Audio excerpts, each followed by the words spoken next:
5, so I'll be licensed 17 years. I started out as an individual. A year later, my husband joined me to become a husband-wife team. Our business did really well, so much so that we were 7 days on. You guys know what that's like. And out of sheer desperation of having some type of work-life balance, we created a team. We went to 12 agents. We were doing 40 million, 200 units.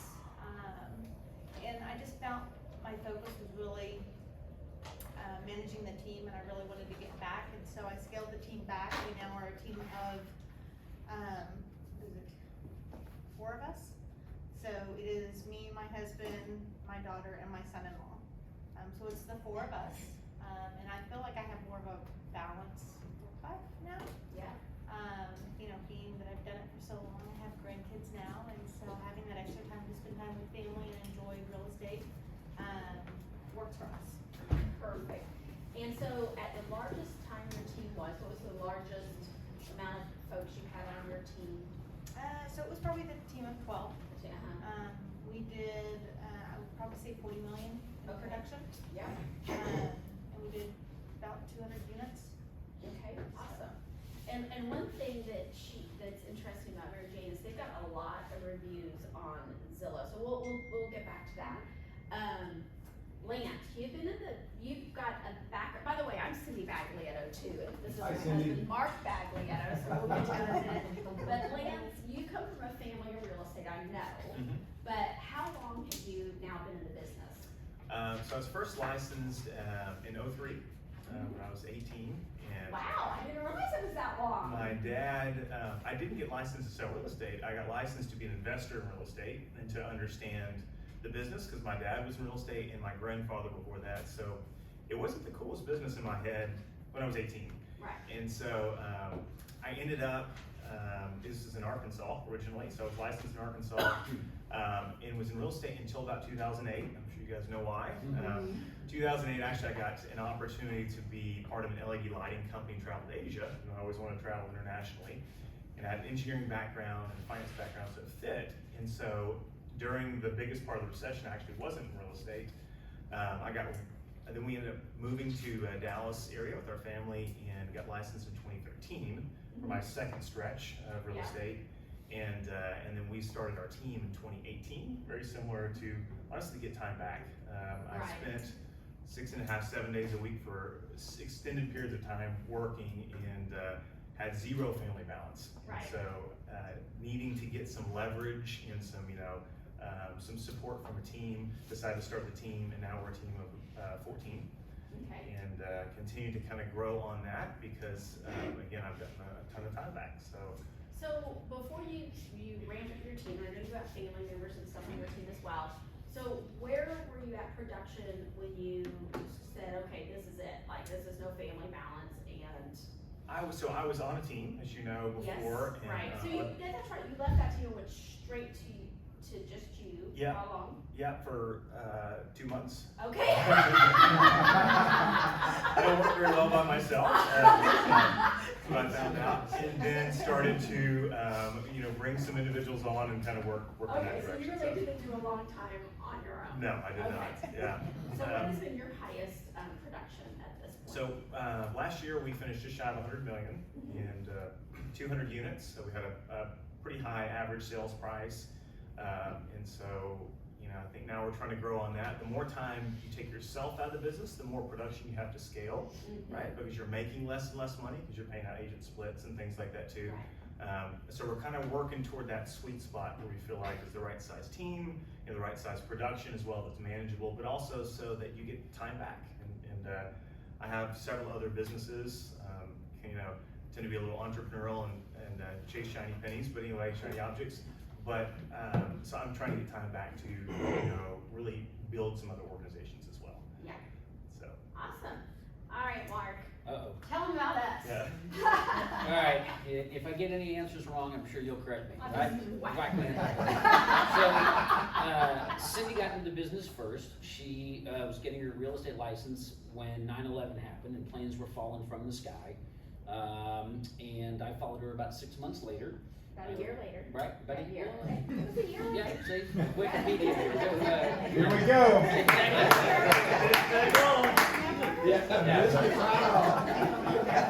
So anyway, we grew the team to 4 buyers agents, a couple of listing coordinators, a listing individual, myself, Cindy. We had 6 or 7 people.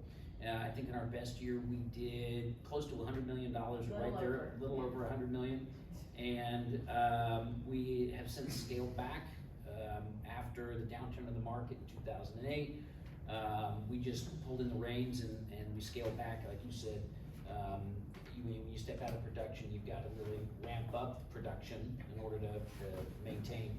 And we're probably netting the same amount of money now that we did when we had the whole team. We do consistently 50 to 60 transactions, anywhere from 26 to 32 million a year. Just the 2 of us and a full-time licensed assistant. Because at the time when we had the big team, we were sending out 40 million 40,000 newspapers, and our expenses were high. And you're feeding those families, right? You're responsible for those families. And so we just decided to simplify life and at that point just work on mainly a referral basis, and it's worked really well and been less stressful for us. But different strokes for different folks, right? Like, I mean, there's so there's ways to determine what's important to you.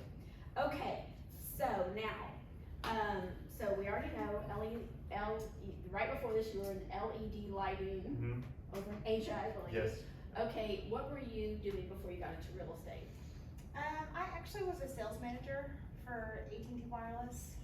I would pivot back and forth between management and sales depending upon what the commission structure was. So if I got bored or, I had to constantly keep myself engaged, just because my ADD would be off the chart and I constantly had to be busy at all times. So really enjoyed sales, really enjoyed teaching, helping people, like quality assurance for 3 years. So there's a high C part of me that's highly compliant. And when I had my ABA done with Keller Williams many years ago, I'm like a high driver. Yes.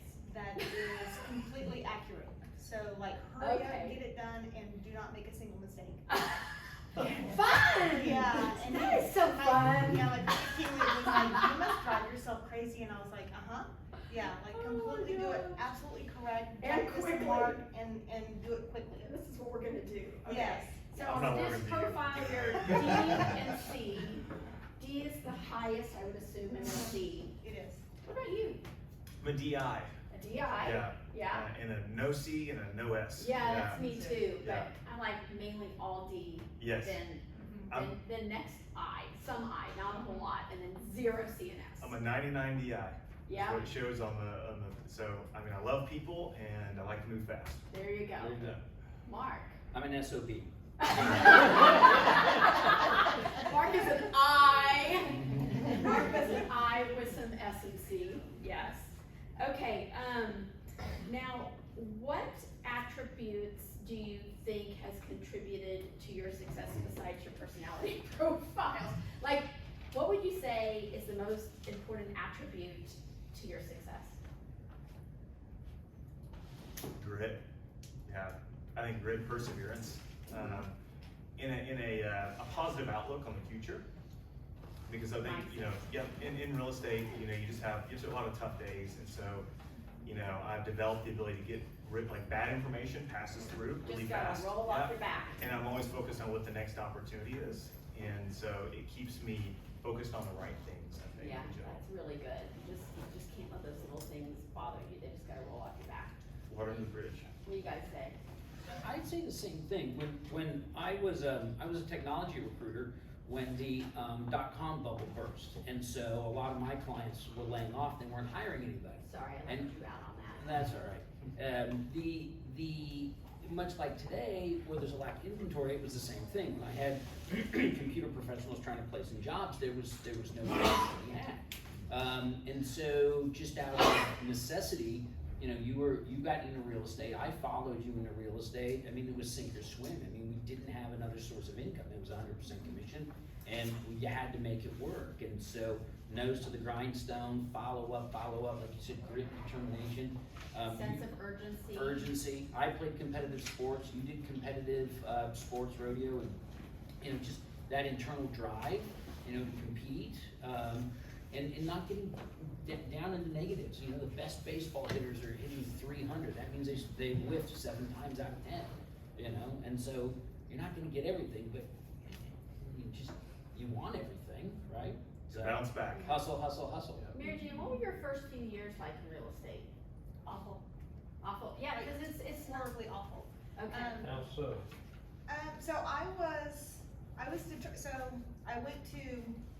was like, you know what, I always wanted to own my own business. I always had that little, that soft voice that would like tell me, kind of give me direction, and so I decided to do real estate. I didn't know anybody, I didn't have generations of family members that were in the industry. I literally knew no one that was in real estate, and I just felt like God was leading me in that path.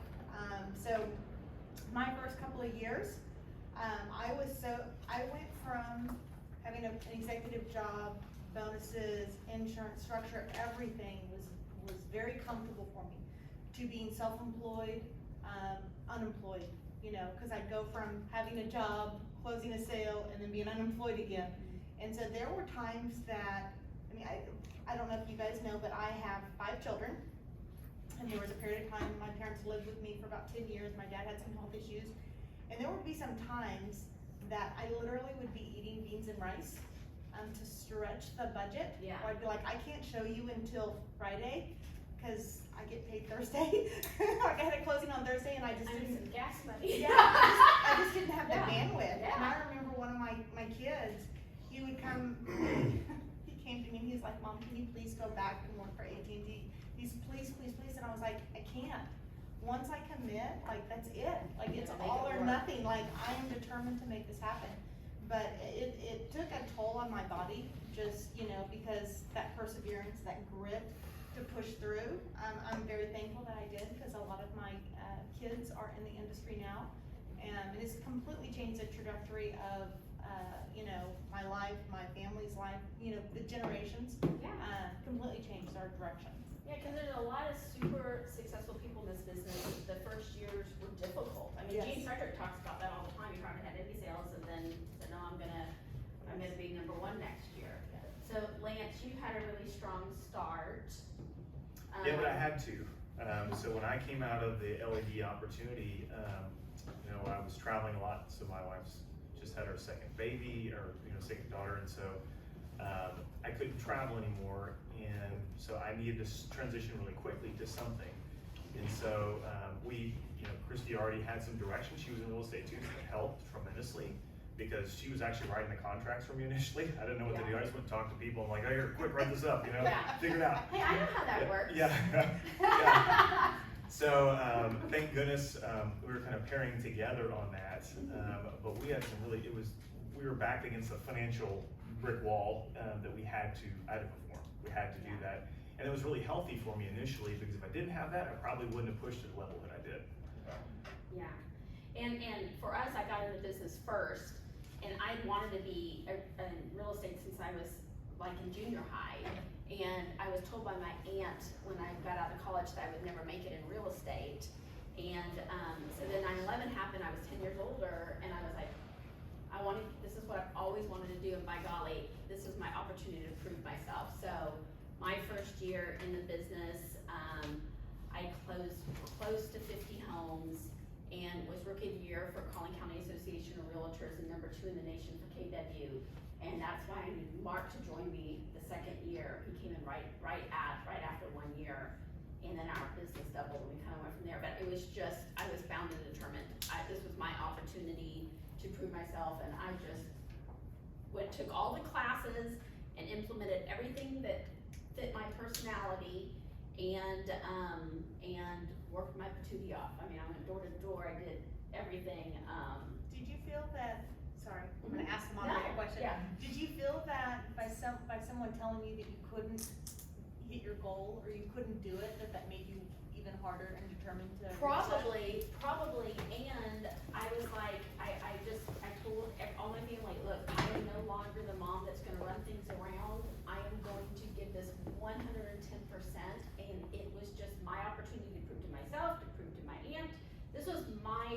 opportunity, cause my daughter just started kindergarten, and I was 30, and I was like, I plan on knocking this out of the ballpark, you know, I'm just gonna do everything I can. I drove Susan Frederick crazy, asking questions and taking all the classes, and my first year I got my ABR, my GRI, my CRS, you know, I was just like bound and determined. I don't know, it's just kind of my personality, but, so luckily it worked out, and here I am 20 years later. So then, let's talk a little bit about today's market. I mean, we've seen some major shifts in the last couple of weeks. I mean, so what do you think are the biggest challenges right now in today's market? And what do you forecast, what do you think is going to happen through the remainder of 22 and 23 in the DFW marketplace? Who would like to start?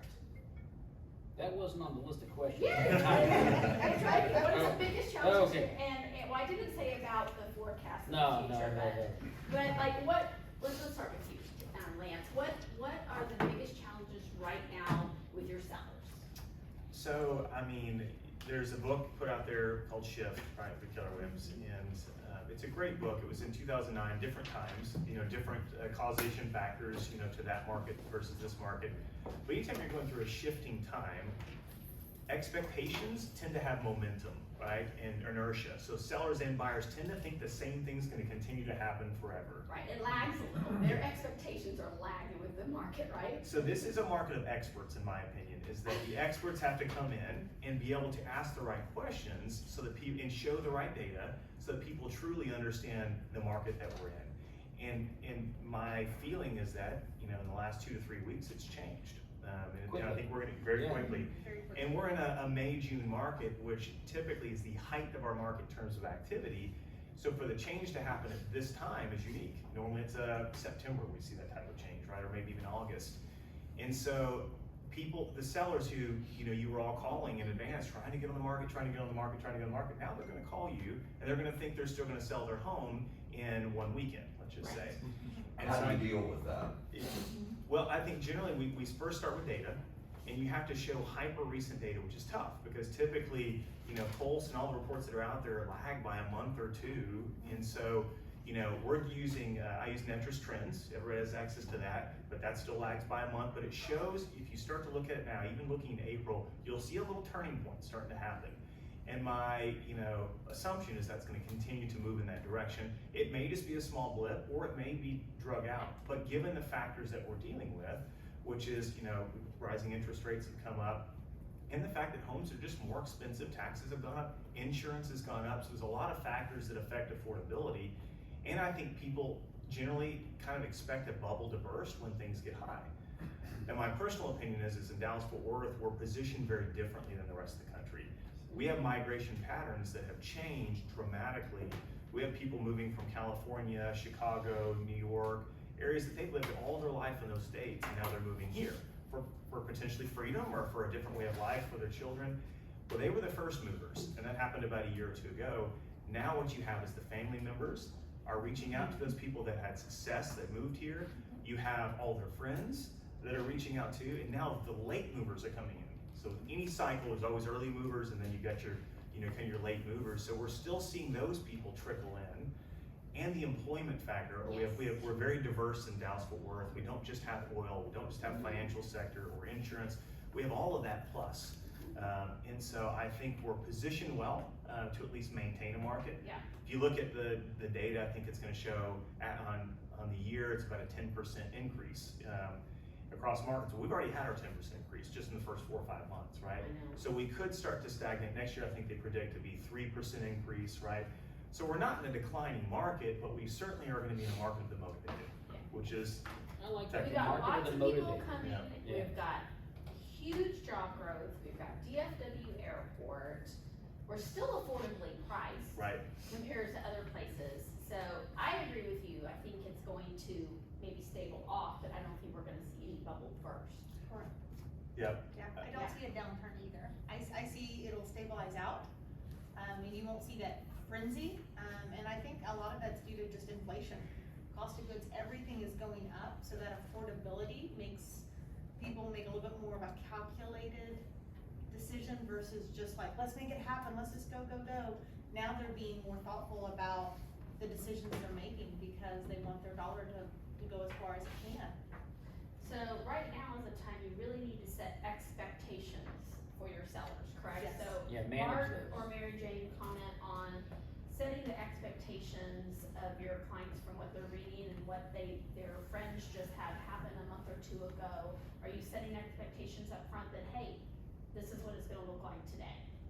Yeah, definitely have changed the landscape, because I had listings that were onboarding, and that were like 6 to 8 weeks out, right? And I had been preparing them for what this crazy market is, and then we sat not 1 weekend, but 2 weekends before we ended up contracting. And my seller, it kind of backfired. My seller was like, what's going on? You know, and said. yeah, you said. And you know, I'm like, look at the numbers, let's look at the data. But in the end, you know, I overpromised, underdelivered, and you know, just the market conditions. The market shifted. And the market shifted, and it literally was right on that turn. And that's the thing, always, it is the market, it's not us. It's not us. It's the market. And so, you know, that's the way you always need to frame it with your sellers is the market shifted. The market is not responding. The market is this. It's not, I made a mistake, because you didn't. I mean, you can't control what the market's gonna do, but always, whenever you're talking about a price decrease or whatever, the market is not responding. We need to make an adjustment. We've had, you know, whatever it is, so that's just, and then. I had one yesterday. Client bought a house about 11 months ago, not quite a year, bought it for $750. He says, yeah, I'm thinking about moving back to Florida. What do you think I can get? I said, conservatively, I think like $1.1 million. And he's like, and you still there? Yeah, well, I was hoping for more. And I'm like, so you made $350,000 in 10 months. You know, sorry, I mean, it's, you know, managing expectations. So what were you expecting? Well, at least 1.2. Okay, you know, so we had to talk through I think that. they do it just to gig you. Man, I think their expectations, everyone's giving you 40 offers and it's selling for well over asking price. Set your expectations realistically and let the market push it the rest of the way. Yeah. You know? So, you know, I mean, I just think setting the expectations up with the clients, hey, this was the market a few months ago. 30 offers over the asking price, now it's changed. We're probably gonna get 1 or 2 offers, it may take a couple weeks to get that, and it's likely not gonna be over the asking price. You know, so they know up front, so they're not upset, you know? In 60 days, we've had interest rates climb, we've had the stock market fall apart, we've had a war in Russia. I mean, it's happened very quickly. Just like the upturn in the market, this leveling off has happened just as quickly. Well, gas prices and Gas there's prices. all sorts of economic factors that are Yes. being played right now that drive what people can afford to pay each month. Exactly. Yeah. And I think we're gonna, you know, just my opinion, and I've talked to a lot of people, y'all have too, all over the nation. And all over the nation, we're seeing the same trends. Now, there's pockets, just like in our area in the Metroplex, there's pockets that are still just ultra hot. But for the most part, we're trending the other direction, and we're that 1.2 or 1.15, it's gonna turn into 900 at some point in our future here. Well, I think there's a leveling off. I think to your point, I think there's pockets. Yeah, right? I think it depends on where you're at. The tollway corridor remains Yeah. hot. We sold a listing out in Wiley. We got 7 showings in total of 7 showings in 2 weeks. We got a full price offer. What do you think we should do? Take it. 7 showings in 2 weeks, 3.5 showings a week. I'd jump on that all day long. Yeah. You know? Yeah, I personally don't think we're gonna fall. I think it does depend on where it is, but you know, it all depends on where it is, but You might be surprised. I might eat my words, so. Anyways, so, I was given some really good advice when I got in the business by my aunt, who had been in the business for a long time, and I just always keep it very close to my heart. And it was, Cindy, what is gonna make or break you in this business is your relationship with the other realtors, the other real estate professionals. That's the most important thing. It's even more important than your relationship with your clients. It's the relationship with the real estate professionals. And I've always kept that top of mind. And you know, you get a crazy agent yelling and screaming at you, you just remain professional. You just write that person down in their notepad.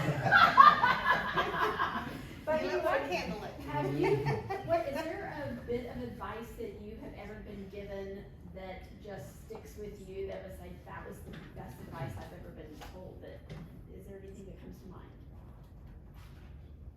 It's okay if there isn't. I think mine is like, don't let money or lack of stop you from following your dreams, right? My youth pastor growing up used to always say like, no stinking thinking. So here I am 50, right? I'm no longer in the youth department, but I still carry that phrase, and I taught my kids that, no stinking thinking, garbage in, garbage out. Right, mindset, Yes, mindset. yeah. I think mine is that, no matter what the money is on the line with the client, always do the right thing. Yes. That's a good Always one. take care of the client, do the right thing. Many times, you know, I've written checks for things I don't feel like were my fault, but Right, you just do the right thing, because someone's feeling in a transaction is one of the most important things. That's what they walk away with. That's what forms a memory that they're gonna tell their friends about. And so I've done the right thing in many circumstances where I felt like, you know, I probably gave more than I need to, yeah, and then got a referral out of the blue or something Right. like that. And so it always has come back to me, so. yes, Yeah. I 100% agree. I think it was treat it like a business and know your numbers, because so many people get in and, oh, what, you know, I've got a job, I'm a realtor. Well, it's a job, it's a career, it's a business, right? I mean, know your numbers, you know, track the money, know what your return on investment is. We spent a lot of money recently, a couple years ago, doing the whole postcard campaign. You know, track your dollars that's spent and what's your return on investment. It's a business, treat it like a business. You know, it's not all work 2 hours here, 3 hours here. All three of us on the couch, you know, we've all talked about grit and working 7 days a week and trying to get balance. I mean, it's a business. The store is open. So, And you find yourself fluctuating between on your business, in your business, on your business, in your business, and you have to make sure that you take time to run your business. And work on your business. That's right. Work on your business, not just be transactional in your business. Air game and ground game. Yeah. Yeah. The other thing too, is energy management in our business is probably one of the most important things I've been really focused on with myself and our agents, is that we're in a service business, so what we have to offer is really just energy. And so how we manage that, how you start your morning routine, do you get time to yourself, are you jumping right into fires right away?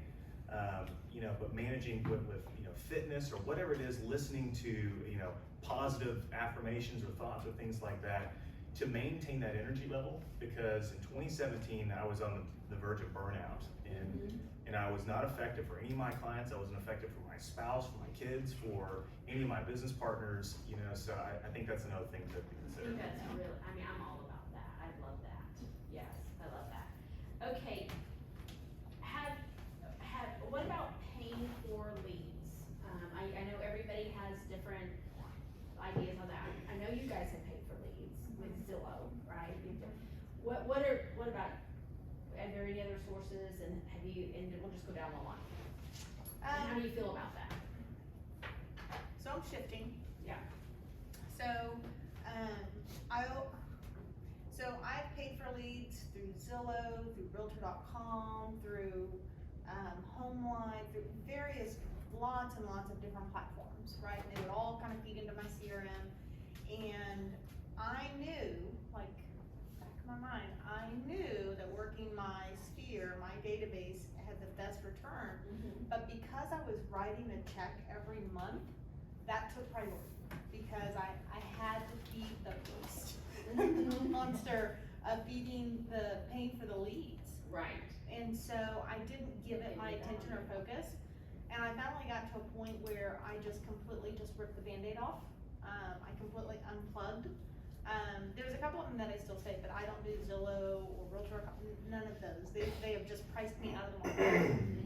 And I don't think that they're forthright or honest, and so I don't like to align myself with people that lack integrity. I'm not saying that they are, but that's just a personal opinion that I have formed. So we have really focused on going all in with working our database, our past clients, and it has served us very More well. of the Buffini, you go with more of the Very much Buffini so, style, yes. yeah, Yes. yeah. What about you, Lance? So to answer directly, we do pay for leads, but I think it depends on what phase you're in as an agent. So, you know, when I started out in the business, I had no sphere of influence. I didn't know anybody. And you were And new so in town. I was new, and so I had to have somebody to call. And so it was either gonna be through the course of circle dialing and, you know, knocking doors, or it's gonna be through some type of lead system. Sure. And so now, you know, then you start to accumulate some resources, and now you can buy more leads, or you can reinvest back into your client base. Our business currently is, I look at it as a 50-50 business. We want 50% coming from sources that we know, and I want 50% new lifeblood in the business. And so that's where the new leads, you know, come from. That concept is that I want new relationships that we're forming. It keeps us also on our toes. I think when you service sphere business, you service it differently sometimes. When you service new people, you're competing in the market. You're really seeing what's happening with competition of other realtors, what's being offered. So I think that's healthy. You have to feed that group of people. Those 14 people need something to do. We sure do, yeah. So we do Google Leads and through our CRM platform, and we've had a tremendous amount of success with it. But you have to call, you have to prospect, you have to have, you know, systems on the back end. When someone reaches out, they're not ready to do anything, but a year later they are. So what are your systems? So I think if you're going to buy leads, you have to have a very methodical system or way that you're going to approach that. Because if it's just up to me to call everybody and remember, I'm going to fail every time. Yeah. And we've never really, so I look at leads two ways. Paying for leads like Zillow maybe perhaps, or like say, Agree to a referral fee, right? Ramsey. Yeah, Dave Ramsey would want a referral fee Yeah. for people he sent your direction. So you're paying to play, right? You pay when you get somebody under contract, somebody sold. So it may tend to be a little bit higher, but it's only, that expense is only variable when you get somebody who closes on a transaction. We never found the quality of leads worth the time We never to did spend. it. We've never We paid did for Dave leads. Ramsey for a while, Yeah. and we got a lot of leads. Does in he have a different- license? Does he have a license? Yeah, he's a licensed broker in Tennessee, so everything comes with a referral fee. Yeah, But and if you're home familiar loans. with Dave Ramsey, and I do agree with a lot of stuff that he says, but most of the people coming to you have credit issues, you know, they don't have any down payment, whatever the case may be. There were a lot of We blemishes. stepped out of that. We were Yeah, done we with stepped that. out of that. Yeah. You tell them to cut out their Starbucks? Huh? You tell them to cut out their Starbucks? Well, Like, cut out their cut Starbucks. payment? Yeah, It's- okay. Well, I read that Exactly, with beans and rice, Even beans though- and rice, even exactly. though I very much, Yeah. I do follow Dave Ramsey in finances, like, that's kind of how we think, Right. but, I just lost my little train of So thought there. I will say Yes. this, regardless of where you are in your industry, it's either time or money, right? Right. And so Exactly. you're going to spend money either on client events, keeping in touch with your sphere, you're going to spend that money. Or you can reallocate it and just plug and play with paying somebody to send you that business. You just have to decide what works well for you and where you wanna allocate your funds, because at the end of the day, this is a business. And you have to have a marketing budget to market yourself and expose yourself out in the open, so people know about you. And I really think like where you guys are at and where we're at is completely different than where Lance is at. Oh, yeah. Because Yeah. you really have to have, I mean, This is really, time. it- You have it's a lot of the moving team, parts. it's the size of the team and what you're doing, so it's two completely different things, so those answers don't surprise me at all. This is kind of a fun question, if you can think of an answer. What is the most creative thing you have ever done to win an offer or a listing? So I think the one that has been most successful for me is when I go on a listing appointment, and depending upon personality type, because not everybody's gonna be a driver that's gonna be a decisive, let's make it happen like right then and sign paperwork at the table, as much as I'd love to close the deal.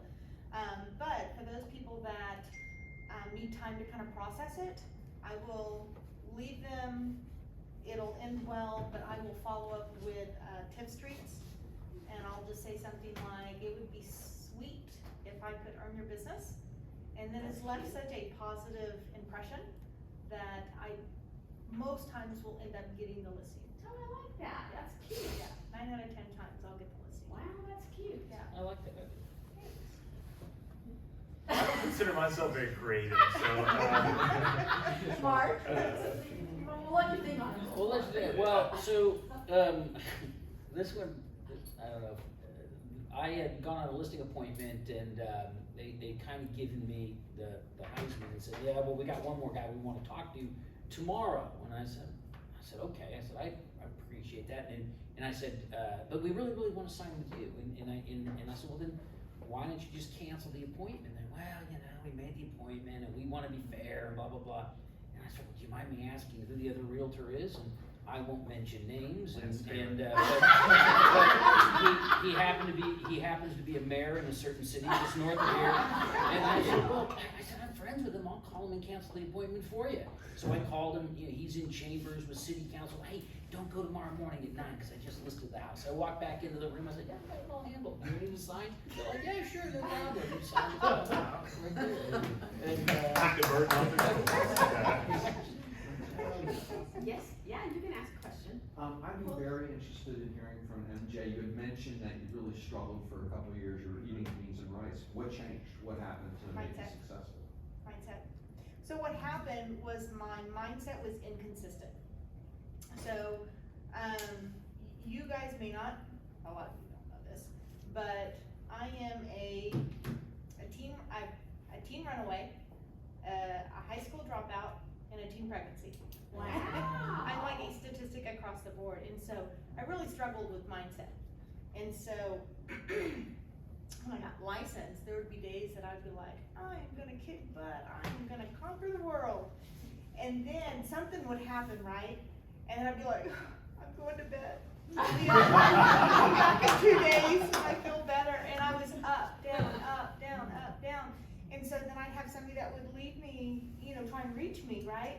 And they'd call me and I'd call them back like the next day because I was having an off day. Yeah. And they go, oh, I couldn't get a hold of you, so I called somebody else and we wrote a builder. Yeah. And I was like, oh, I'm crushed. I'm going back to bed. It has happened over and over. Now, I will say my first year, I want to say I had, I think, nine closed transactions my first year, which was That's pretty good, that's way better. pretty good for my first year, right? But I literally would beat myself up. You've got this self-talk that everybody has it, right? You're either your biggest cheerleader or you are your worst enemy. Yeah. And there would be days that I just was relentless on telling myself you get yourself together, like, go do what you need to do. All you are is talk. You don't really, and I am awful at myself. I'm very critical. Hard. Yeah. Very, very hard. And so some days it would work to my favor. Yeah. Because I would take it as, Get going. you're so inspiring, Mary Jane. I just love you. And then other days I'm like, golly, I would just beat myself up. Yeah. So mindset, if I can encourage you guys that are newer in the industry or struggling, because we all struggle, whether we're 17 years in, 20 years in, or 1 year out the gate. If you can focus on your mindset and strengthen that, because 90% of this business is mindset. If you think you can or you can't, you are absolutely correct. And guess what? The people you're working with are reading exactly what you're reading about yourself. Yes. And they wanna work with a confident person they wanna work with somebody that they can believe in what that person is saying because that person believes in what they're saying, so you just kind of said that about that's your best advice for a new agent in this market. Lance, what is your best advice for somebody getting into this business right now? I love what you said about all that. So mindset's a really big part of it. I think we all have a secret weapon in this business, and that's that we spend quite a bit of time in our car. And so I, have early on turned my car into a learning center and have an Audible subscription. Yeah. And so I think the best thing you could do is pay for a $15 Audible subscription. You get one free book, a month with that. and start building your library of really positive talk. Because sometimes you talk about stinking thinking, I'm quite aware now when I have stinking thinking, and you loop think, and you get the same kind of conundrums of thought. You can't seem to get outside of that. And the only way I've found to get past that is have other thoughts come into my head. And so, I've spent a lot of time. Slight Edge is a fantastic book, if you've never heard of it, by Jeff Olson. There's, I spend a lot of time listening to Grant Cardone, whether you love him or not. If you're not first, you're not first, you're last. So I would listen to that on the way into the office before I started prospecting. Not so much always because of his content, because of the energy in his voice. Yeah. And it was just that feeling of I could Grab absorb that energy. on the way to the office, and then by the time I got in the office, I was ready to execute. That's what I love about Brent Go, his energy. Yeah. Little shot in the arm. Extreme Ownership with Jocko, Willink, I like, so those types of books, and you have to find out kind of what works for you, but I think that's the first thing I would do. Is get that Audible subscription and utilize your time in the car to pour into your growth and your energy. What was the name of the book, Slight Edge? Slight Edge. Slight Edge, and And author? Jeff Olson. Slight edge. Hey Cindy, real quick, MJ, what'd you do to change that? I grew over time. Okay. Fair So enough. just like you go to the gym and you work your muscles, and it's not like you go one day and you're just, buff.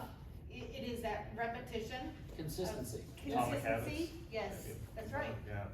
Of working, whether it's your physical body or whether it's your mental, it is that mental toughness that grew over time that allowed me to shut up and quiet down the person that would try and intimidate me. And I had to remind myself of who I am. You are what you think. That's right. Well, and you are an average of the 5 people you spend the most time with. That's right. Yeah. That's right. Surround yourself with the right people and,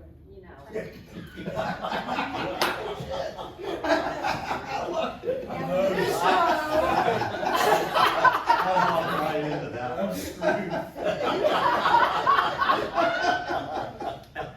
Well, I add one more thing to that is, for new agents, is to contain the day.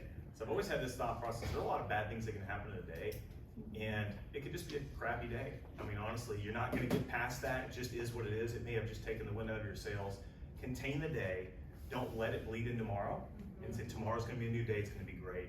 And in that day, go to bed early if you have to, do whatever you have to do, but start that next day right. Don't let the bleed over happen. Yeah, I like that. Yeah. You notice there's a really strong mindset thing. We all truly believe in that. Mark, what's your best advice to somebody that's new in real estate? I think consistency, like Mary Jane said, is so imperative. You have your systems, time blocking for calls and marketing and lead gen and all that.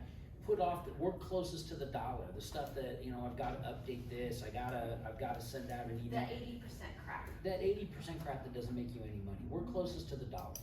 I've gotta tweak something in my CRM, do it after hours. Cause if you spend all morning doing it, the day's half over, you haven't gotten anything done, and That's productive. yeah, you've wasted all your productive efforts on stuff that doesn't Follow make you up. money. Exactly, the Tony follow-up. Robbins said, most people major in minor things.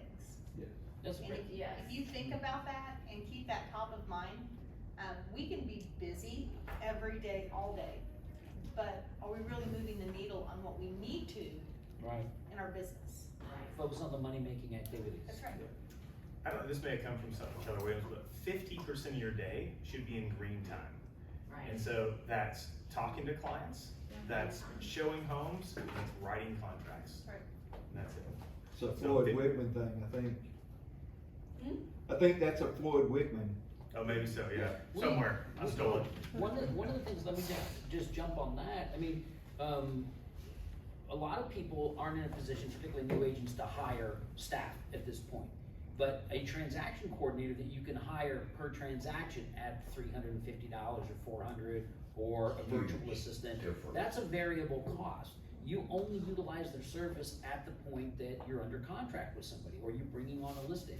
Let them do all the tedium. I don't know how checks arrive at our front door. I've never done a green sheet or filled out a form in 21 years. Yeah. I've always had someone do it. So High five to that. Yeah, I mean, it's, and I know it's scary for somebody new in the business saying, well, gosh, you know, I'm not making any money. Do it when you're, you know, let them deal with it on the transaction side. They'll get paid at closing, they'll put it on the green sheet, or They'll spend so much time trying to figure all that out. yeah, you spend 3 hours trying to figure out Yeah. the payment process, let somebody else figure that out. There's a quick exercise I'll tell you real quick. If you're new in the business, work a week of time, and then go back and record every single activity that you did. Every one of them, and then go back and rate those.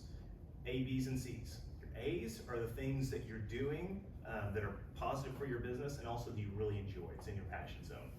The B's are things that are good for your business but you don't enjoy. Okay, and your C's are things that are maybe not even good for your business necessarily, or not your highest and best use of time, and they're certainly not your passion zone. So all your C activities is the first thing you delegate out to whoever you can get to do it for you. Like You that. all attend your closings? Sometimes. I do. Mark does sometimes. Mostly, but nowadays people are doing it remotely, you know, with COVID, everyone's sending a notary out to the house or whatever. Mark tries to get out of it whenever he can. But I will say this, anytime that I'm stacked and I'm fairly booked, I will tell them that I can't make it. And show up at the end And as a surprise. Yes, and bring like a bottle of champagne or whatever at the very end, or Set somewhere in that expectations process. low. Yes, expectations and then low you and they see go, them. She is the best realtor, she came anyway, even though she couldn't come, she still made it, and she Yes. brought me a bottle of champagne. Yeah, and then So that way you're not tying up your full hour, you've set the expectation low and you over delivered, yes. Yeah, I love that. Excuse me, how many of you, have your independent office or office at your house? So pre-COVID, I did office, and I've gone back and forth. It doesn't really matter where, because it's hard for me to turn Double work off. But I had an office just because I didn't want staff at my house. It would stress me out, of like, oh, the floor's not swept, or, you know, I have pets, and so, it was just for my own mental health that I would have office space. And then when COVID hit, I did like 6 or 8 months of like paying for office staff, or paying for office space. And I was like, this isn't fun, I'm the only one showing up. So I You take pulled your it. pets with you? What's that? Do you take your pets with you? No, no, I do not. So I office out of the home now. I'm an empty nester now, so, you know, we have fairly good space in our home, more than enough, to do our office stuff, so. What is your biggest challenge working from home? Biggest challenge working from home?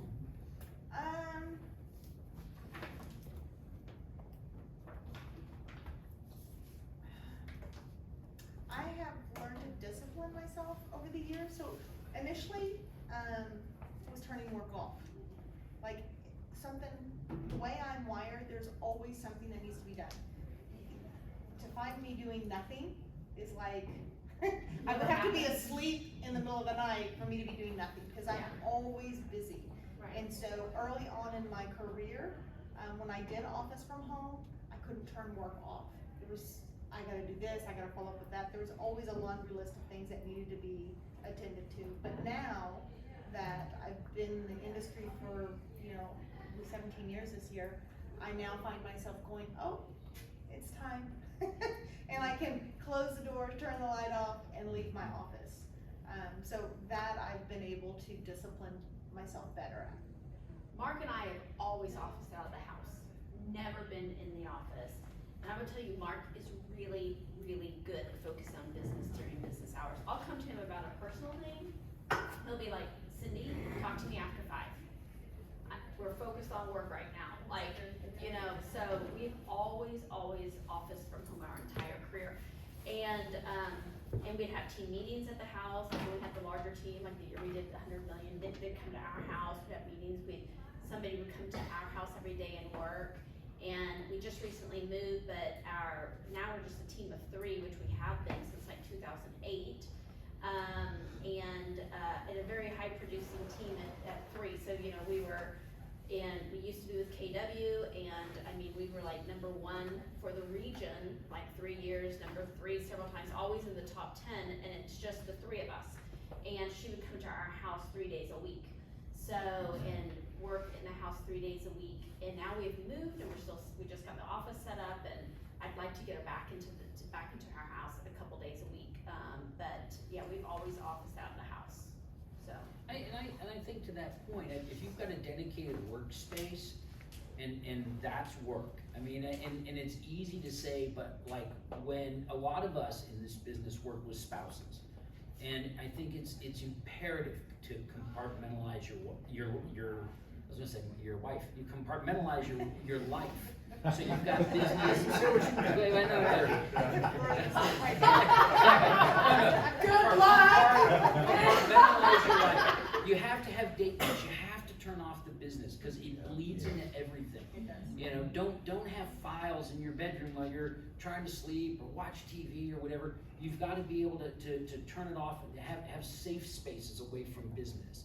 And define roles, because oftentimes, you know, this may not be the way that your spouse would want to do it, but hey, the responsibility or the task is on my desk.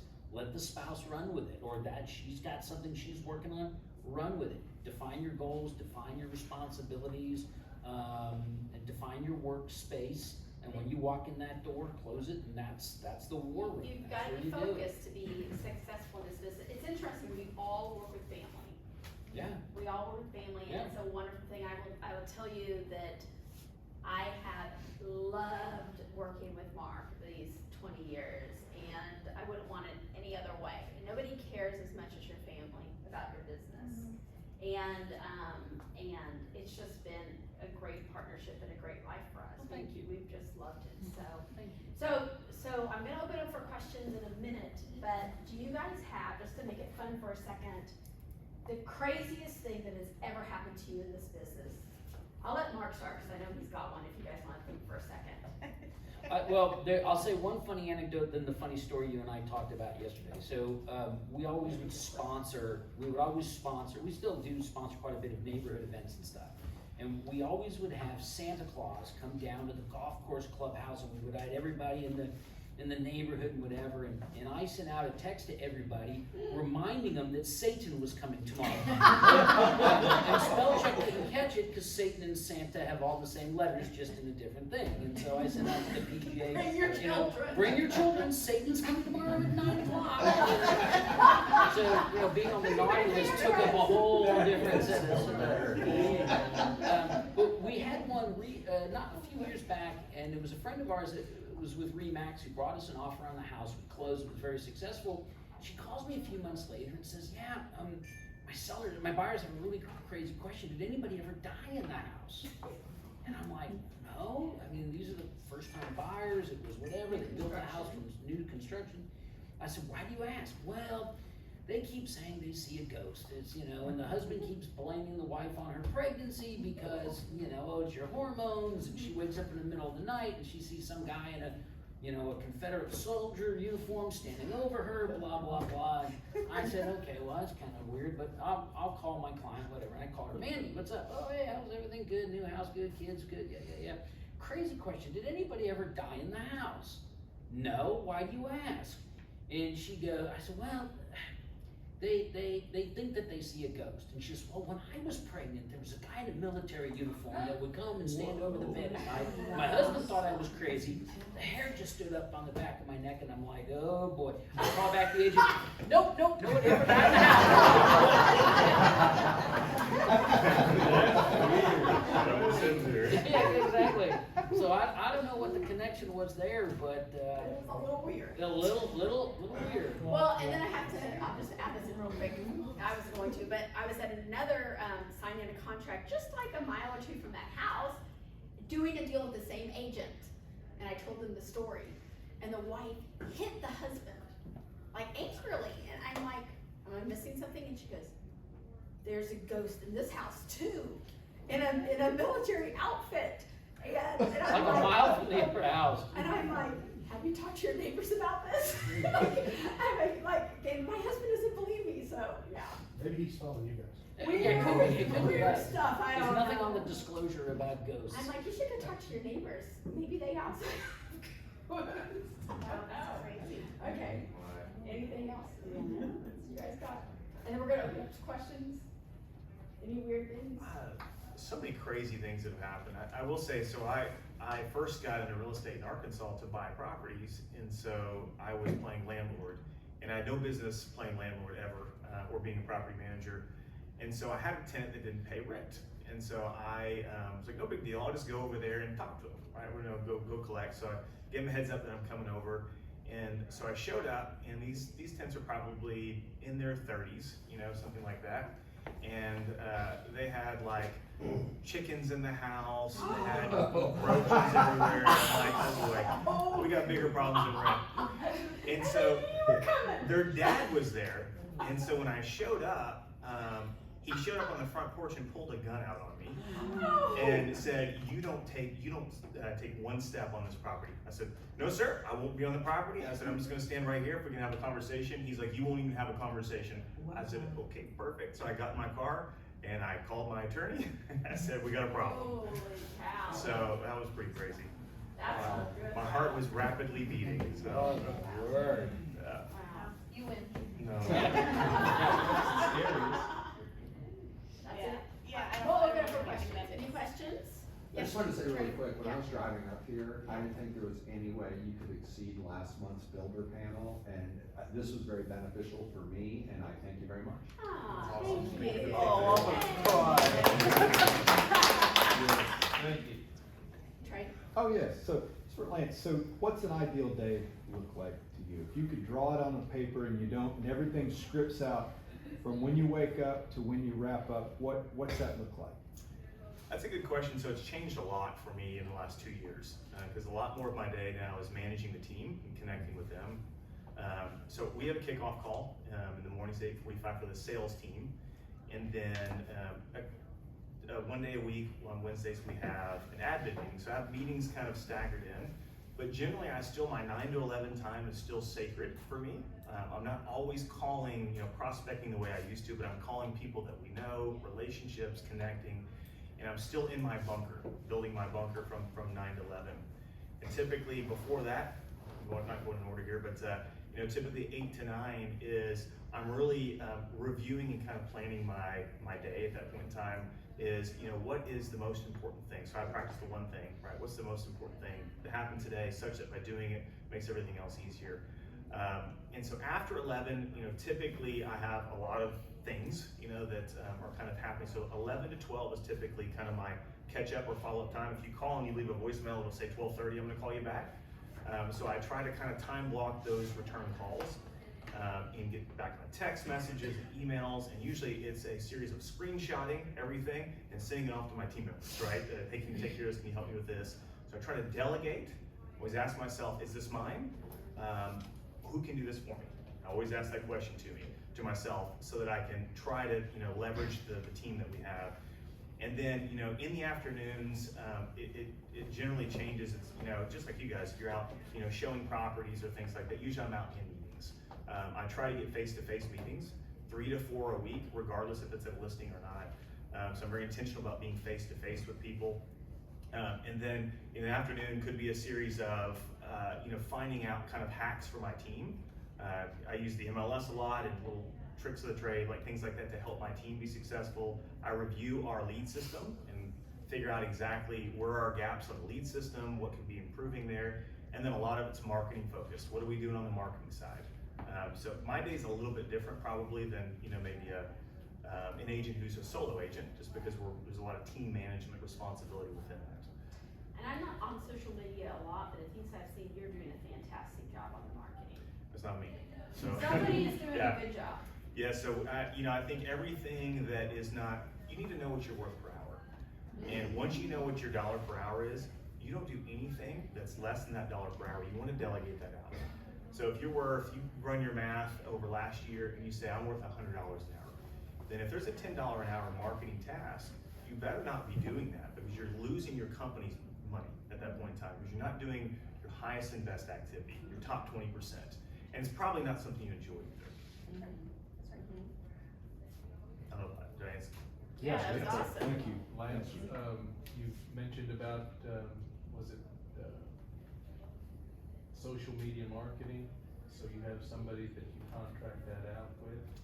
So Can you elaborate on that? we have in-house marketing coordinator, and so I've tried to I think anytime you start a business, you're always trying to take best practices outside of your organization and gain all those best practices. So I think it's a really good way to learn outside. But then at some point, they don't know your team, your culture, your people, your way, your method, right? As well as your team does, your people that see you every day. So if you really want your marketing to be personalized to who you guys really are, and maybe follow your core values and things like that, then you kind of have to have that inside. So we have a marketing person inside the company. She's at all the meetings. She knows all the people on the team. It's much more, we're trying to be more personalized about it. Right, Yeah. it's really reflects who you are. Exactly, yeah. More true to who we are, so. Yes? Gonna take a step back. Lance, if you could, you had talked about listing out what you do each day, right? Going back at the end of the week, and then A is revenue generating, and could you just review what B and C are again? Yeah, so, and the way I was taught this, so I just borrowed this from someone else and implemented, but, so the A's are the activities that you're really good at and you're passionate at. Okay. And so it should be driving the top level of your business as well, revenues. Your B's are things that maybe you're good at, but it's not the best use of your time. And so it's something that could be potentially leveraged out. Your C's are things that neither you're good at and you're not passionate about. And it typically is not driving the top level of your team. You can't really farm out someone to prospect and work with your clients and sign all listing agreements right up front. So you have to do some activities, right?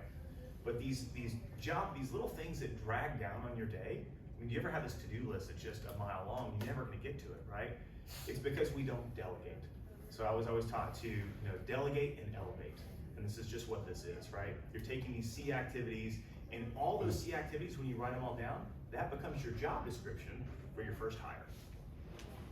Thank you, Lance. What family members do you have on your team right now? Aren't your parents or Yeah, your wife's parents? My wife's parents, yeah. So Yeah. my mother-in-law, my father-in-law runs another business that we own together, but so he's kind of in and out and does what he pleases, but it's not good for culture. But so my wife assists with some of the marketing side. We used to both be in production, but we have an 8 and 11-year-old, so we need some stability at home too. So, but she's part of it. My sister-in-law is our marketing coordinator. That was because my wife saw potential in a 21-year-old at the time who did graphic artist work, and now she's grown into full-blown listing marketing, very capable person. And then we have, I think that's probably, then me. Yeah. So we're about 40% of our team is family, and the rest are outsiders. But I found most of them through relationships. Right. We haven't done a lot of hiring that was just Joe Blow off the street. Yeah. How do those accountability meetings go with your mother-in-law? I hired a coach for our team. Outside counsel. I hired a coach. Yeah. Every one of my team Meets with members that coach. has professional coaching, Okay. and that's their accountability. Well For played. me. There you go. It's like a decorator for a house. You got Comes it. in and gives the bad There you go. news. That's right. A smart idea. Very good. Any other questions? Yes. Okay, I'd love to get feedback, and this is just like a part B to the discussion today. So all this is great, growing our businesses, right? But I've heard you mention a couple times about other businesses, right? I like to think of myself, I'm an entrepreneur who has a real estate license, right? Right. Because all this is all active, but we as realtors, we're unemployed every 90 days unless our machine is still kicking it out. Yeah. So y'all have lived a while and have been in the business a long time, so I'd like to just hear in a kind of a think tank and to help the younger people that are in the business maybe cast a vision. What's that look like for the future? Meaning, how does that look? Because otherwise, we're just unemployed as realtors every 90 days. What's But gonna create that passive what's income where, over a long like, what are time? you, like, you sound like you work in other spaces as well. So when we're talking about your time, obviously you're to the point now where you're doing real estate like this, almost, unconsciously competent. You're mastery in that area, and now you're up here and you're looking around for other opportunities, right? Yeah, so it started, I think it really started, I've always kind of thought about, I'm always chasing things, but in 2016, 2017, I was working 6.5, 7 days a week in real estate. And what I realized for the first time in my life, I wasn't gonna be Superman. I was, my wife's relationship with me was not going as well. My kids, I wasn't seeing them. And so I recognized that if I didn't reinvest some of these earnings into something else, what if I run out of energy? What if something Correct. happens to me? And you I- can't do it any And I can't longer. do it. Right. And so I invested in 3 different businesses that year. And then that next year I bought into 2 other businesses. I took everything that I was making. I viewed real estate as a cash machine from that point forward. And I said, I'm never gonna sell my business for a lot of money. It's just, it's not worth that much with me That's right. outside of it. So it's a cash machine. What I do with that cash is gonna determine if I have freedom in my Right. future or if I don't. Yeah. And so through that process, I bought and tanked several companies because I also had to learn I had to learn something else, is that you can own as many boxes as you want, but you can only live in one box at a time. And I tried to become an operator in more than one business, including a moving company, and including some other things. And so all the successful companies that came out of that were all the ones that I was not an operator in. So I learned a really valuable, lesson in that moment. And so, then later on, I started acquiring more real estate, because of course we're in real estate. I think the biggest shame of our business is that we do countless transactions over 30 years and we never take a piece of one of those ourselves. We make equity for all of our people. They get appreciation, they make money, they make rentals out of it. And we as the practitioner, it all runs through our fingers and we never retain any of it. All we did was make commission checks. So I also changed my brain, is that anytime I looked at a listing opportunity, I go, should I buy this? And I would run numbers on that as if I was just gonna buy it. And I would challenge myself to go, could I make a long-term rental? Could I make an Airbnb, right? Now that you have that, is there a way that I could buy this and sell it for more money, in the future? Where can I make a play on this? And so I changed the way of thinking because I realized that my energy is not gonna be forever. No. What have you acquired as far as real estate?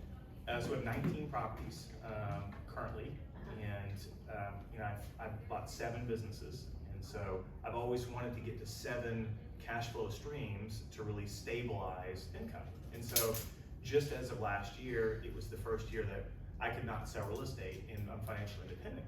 And I always found out that being financially free is simply just having your passive income exceed what you spend. Your spend, right? And so that was a really big hurdle in my life, and honestly it took a tremendous amount of pressure off of me and made things more fun. So. And Mark and I are there too. We've invested in real estate since pretty much the beginning. And so we've acquired, we only have 8 rentals in the area and an Airbnb, but everything's paid off, so everything is Cash flow. complete cash. And so that was that's a really nice feeling to know that you could just stop. We don't want to Right. yet, because we're thinking of our family, we're thinking of our daughter, we're thinking of, all of that, but it's nice that residual income is really nice, so. And I think one other thing all of this does for you is that there's 2 types of thinking. There's scarcity-minded thinking, there's abundance-minded thinking. And so when I was coming out of some very challenging financial times for myself and my family, I was very scarcity-minded. I drove a Prius in 2010, 2011, and I stressed out every time I pulled up the gas pump to pump $4 a gallon gas. And I thought, how ridiculous is this? I can never control the price of gas, and I'm sitting here stressing because I didn't play my cards right up until this point. And so, because I was so over-focused on all the expenses, I was trying to save $1 here, trying to, get 4 or 5 quotes on something over here. I spent so much time trying to save $1, and I wasn't focused on driving the top line revenue. Well, I realized that there's only so much you can save, but you can always grow your top line. We're in a business where you have unlimited potential, really. And people say that, it's a cliche, but you truly can grow your top line like nobody else. And we're in times of high inflation. You want to be in control of your earning power. It's the #1 thing you want to have control over, and you are, just by way of being in this business. So once I became more revenue, thinking, I became abundance-minded, and all of a sudden, opportunities started just coming out of nowhere for me. And I think it was just because my reticular activator now is looking for revenue opportunities. Yeah, it's a different mindset, it's a different vision, different set of glasses. Yeah. So Mark Willis, old CEO of KW, years ago when I was in that role, I sat down with him one day and we were talking, and it was when I was a chapter where I was spending some time in that space, and he took out of his wallet a business card. I wish I had it, and if I see him again, we're gonna come up with it. And he slid it across, and he said, we're gonna start right here with our discussion today. I pick it up. and it had some kind of saying on one side, something, huge out of Proverbs or whatever. Turned it over and it says, I don't have to work if I don't feel like it today. And that was it. And he said, that'll change your life. And it started the whole shift, right? It's how we think of abundance mindset. And he said, I still work my tail off, but I work under my terms. And he said, it makes life fun and business fun again. Because we've all been under the gun. That's no place to be, right? Being out of scarcity. Yeah. So I so appreciate your feedback today on that, because that just resonates, and that's just, I love the business, I love real estate agents, but I'm passionate about making a difference to be able to help people get to the point where they can carry that abundance card in their pocket. So, one more thing huge. too is Thank that you. when a realtor walks up to somebody, you know their reaction, right? They're like, oh, commission breath, here they come, or they're gonna talk about something about real estate. So having other businesses and having other focuses, even if it's a charity or whatever it is, it allows another way to connect with people and have conversations without ever having to bring up real estate. They're gonna find out what you do, but you don't ever need to bring that up and lead with that. I think that's one caveat we all fall into in the real estate business. Sometimes we just talk too much about real estate, in front of people. Build relationships with people. Use other areas that are interesting to them, right? And use that as your lead off to that building that relationship. Everything else will happen for you. People's favorite topic of conversation is their self, their kids, what they've got going on. You got it. Their interests, their hobbies. Use Ford, right? You know that. Family, occupation, recreation, dreams. And once you have other passion projects, then you can kind of use those to kind of talk about that too. So. Yeah. Aren't they awesome? Great. Woohoo! Really, well done. All right, we appreciate y'all's time. Thank you so much. Thanks for having us. being this. Yeah. Yes. All right, thank you.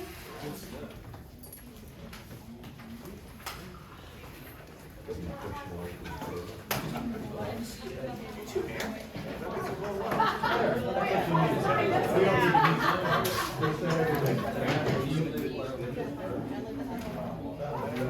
You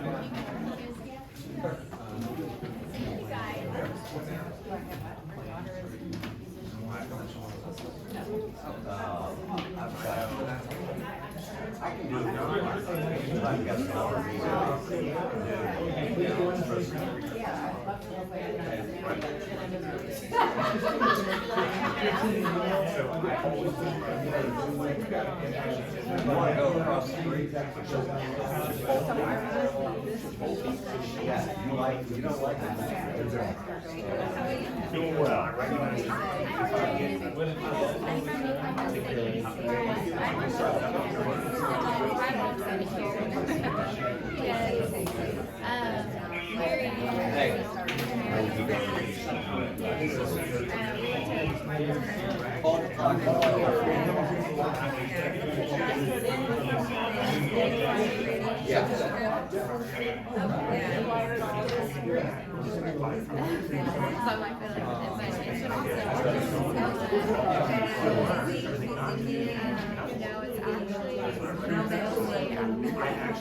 Yeah, I had, how you doing? Pleased to see you. Good to see how you good? Nice to see you. You all right? Good. Anyway, you doing all right? How about you? It's crazy. I got it. Gotta go find some more. So. Yeah, exactly. Hey, good to see you. Yeah. Good luck. Let me know. Bye, Doc.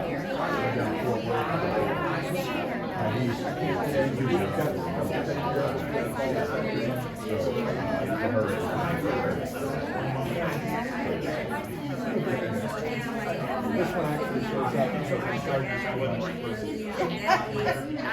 He's getting me good. But I mean, hello.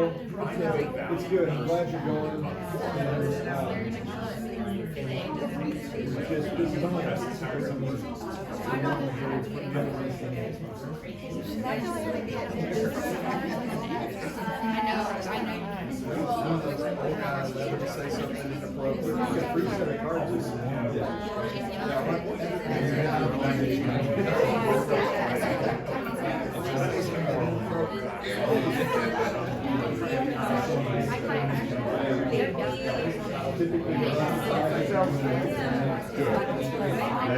That's when they exactly call right. your family. Gotta celebrate, yeah. Really good. Good, very nice. No favorites. She had it listed. Yeah. No way you can. How you doing? It's day by day, she went to the office every other day. I saw you. Literally, I was like, good Lord, I'm glad to get deductible.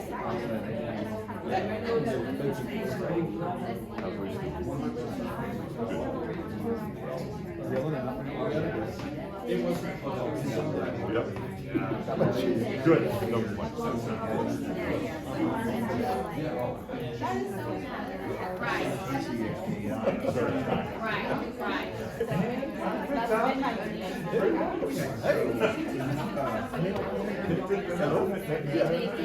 They are crazy. I was actually doing my wishes stuff. Yeah, and I told you,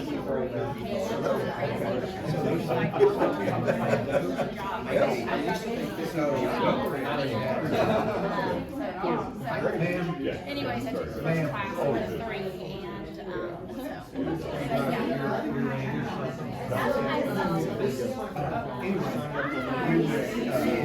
From Berkshire.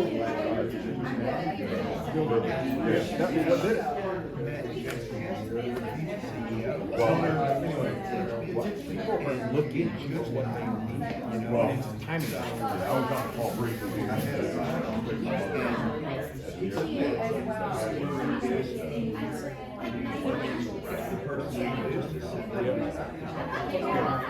Fine, we're getting better at that. Cindy, comes in now, flips houses. Yeah.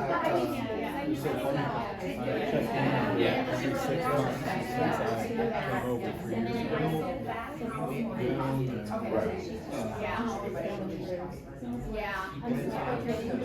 See, or the bounce.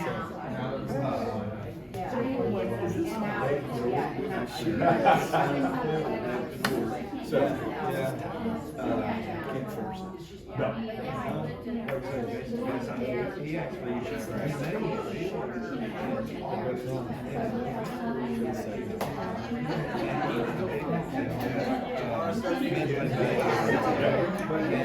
You hear that story a lot. Gives us reinforcement. Oh, you know,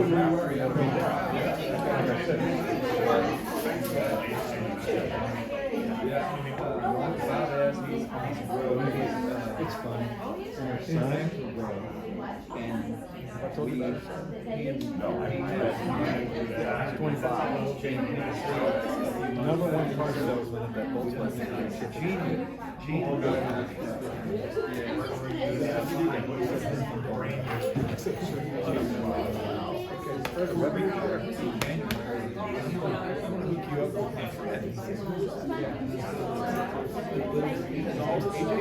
He's 32 years old.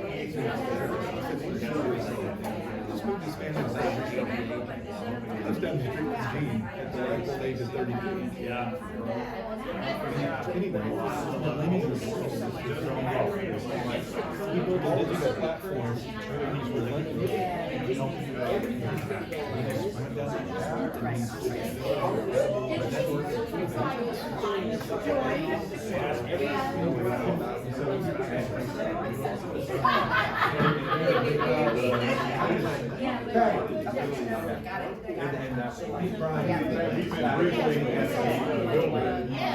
How are you?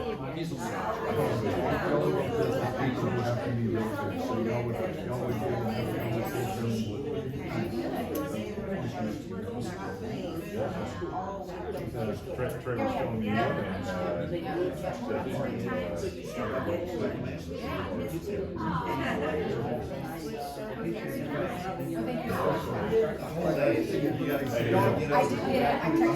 I'll see you later. Thank you so much, I'll talk to you at Nice meeting you. My son and I started houses last year, better environment and all that, because at the Berkshire Hathaway, I was the oddball in the room.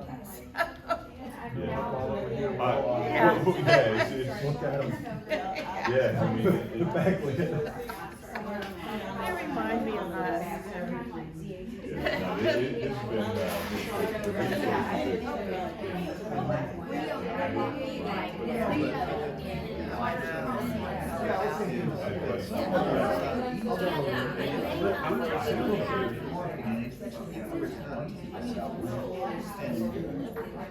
Well, it's not easy to sell one. That's, yeah, that's 6%. We were, back in the early days, for years, coming out and sometimes every year or so. Oh, yeah. What's your, oh, really, when will you be done?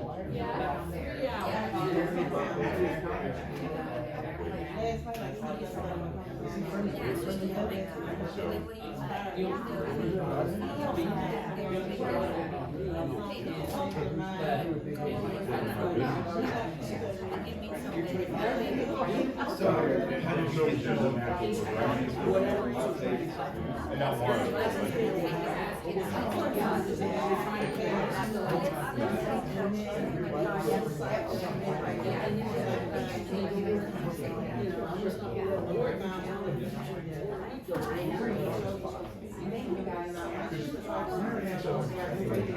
Right?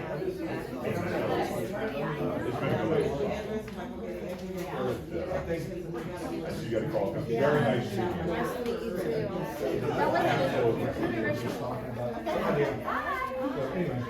yeah. Get your stuff, bro.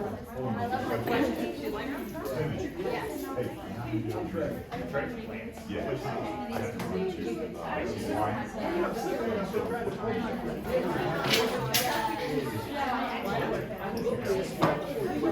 yes. So, that is the top, so, I just want to let you know, where we're at for the next month, but. We use August Island because we're in the, well, we're in the building business. We share space with each other. And then, we also use,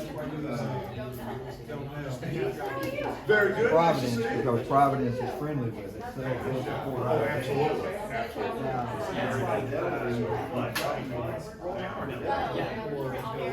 Struggle as well. Well, you know, Exactly, and you've got to be. yeah, so they introduced I listened on the call Tuesday, because I wasn't in the same call.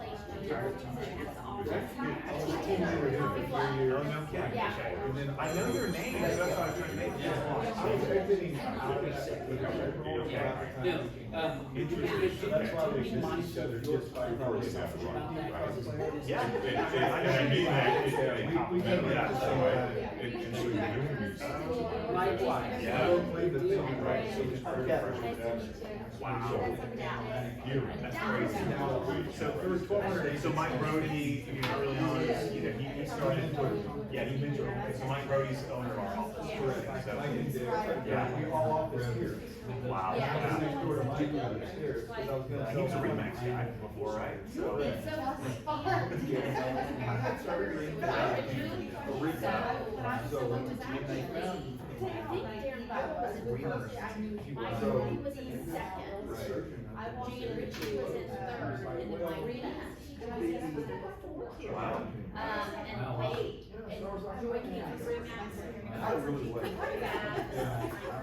He just tried to. It was like sucking sound coming over for it. Yeah. Totally new, it was a disruption business model. Kelly Whitman brought it. So, and now EXP's moved on a disruption business model too, so. Yeah. It's business. Yeah, right. That's right. Yeah, so, yeah, I just, you and I connected, because I do other businesses, I'm passionate about real estate. Yeah. But it's just, second name Ron, and over years, and other stuff. We should catch up And with then I made some mistakes, I'm gonna go to business as well. And I've had some really good success the last 5 years on a couple of public businesses. And we did have good ones, other ones that And I tanked. said, learned so much through my failure, so I always learn way more through failure than you do through success. So I'm so thankful that happened. Man, I'm gonna success. You know, I'm like, you know, and then you're kind of like, what am I thinking? What am I doing right there? The whole purpose is to get more time and get your life back a little bit, and you know, what the wrong is. Then you start to figure stuff out. So it takes time. Yeah, let's go to the coffee yeah, just connect and see what you're working on too. If you can help in any relationships too, only what you're working on too. But You never know, I'm all about it, so. yeah. They can have common interest in the same process, and maybe what you can pick up. I went to lunch with an agent yesterday, anyway, phenomenal, just like entrepreneurial person.